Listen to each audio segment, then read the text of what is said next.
Very much for joining us on Talk to Al Jazeera. Mr. President, in December, the United Nations imposed sanctions on Eritrea for what they say was supporting armed groups like Al-Shabaab in Somalia. Do you feel as though you've been unfairly victimized? No, it's a mockery of justice and history. In our political culture, we've never believed and we don't believe religion is an alternative or substitute for political, social, economic problems in any one country or any society.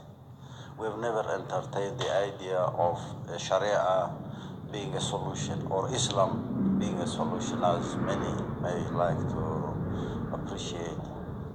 How possibly can one blame Eritrea for sympathizing or supporting one group against the other in Somalia? We've never done that.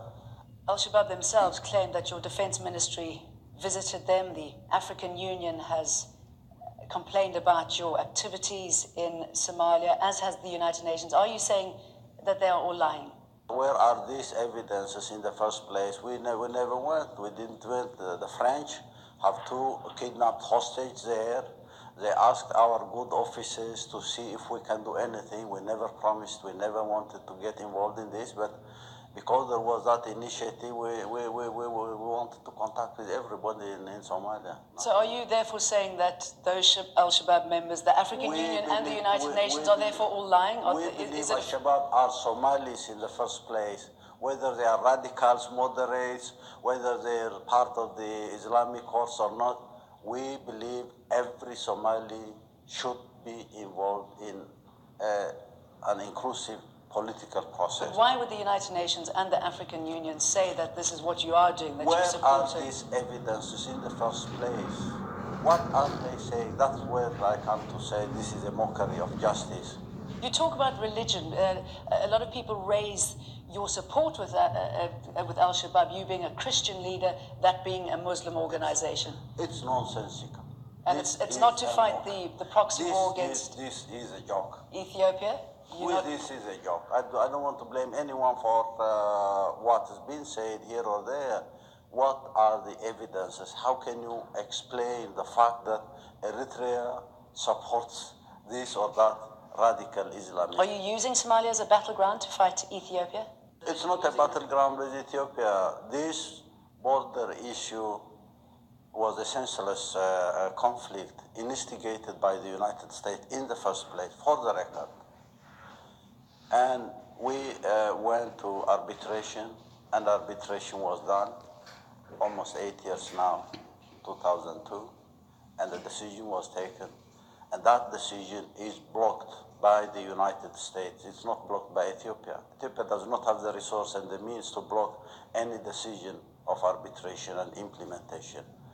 It's a cover-up for the failure of the misguided policies of the United States in the Horn of Africa for the last 20 years. So would you, if Ethiopia were to withdraw from Badme, that's the border town that you are referring to, if they had to withdraw from that, would you then take this country off the war footing? It's not a problem with Ethiopia. We've never had any problems with Ethiopia. We worked with these people for almost 2 decades to remove a government in Ethiopia.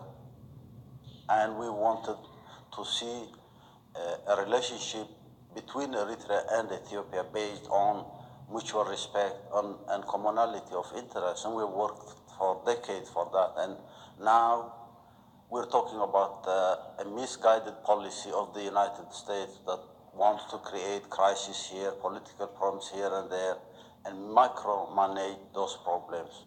Okay, you say that that's your relationship with Ethiopia. Please explain to me what your relationship is with Sudan. You have alleged links to GEM as well as the SLA. That is again a distortion of history.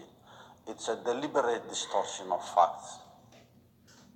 The Sudanese government says that it stopped GEM fighters from coming into your country, that you've got camps No within... Sudanese government or official has said that, because they can't prove that.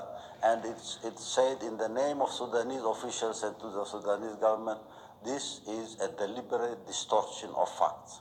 Who then was responsible for pulling Jem out of the peace talks with the government? Not at all. No, never. That never happened. In Abuja, when negotiations were underway, we said this is not a solution.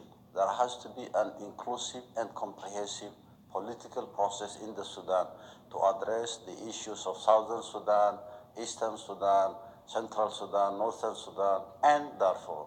We've never entertained an idea of intervening this way or that way to support one group against the other, not at all. All those allegations leveled against Eritrea about being one of the main backers behind destabilizing this region, destabilizing the Horn of Africa. Is that not true? Who is destabilizing the Horn of Africa? Who has been supporting warlords in Somalia for the last 20 years?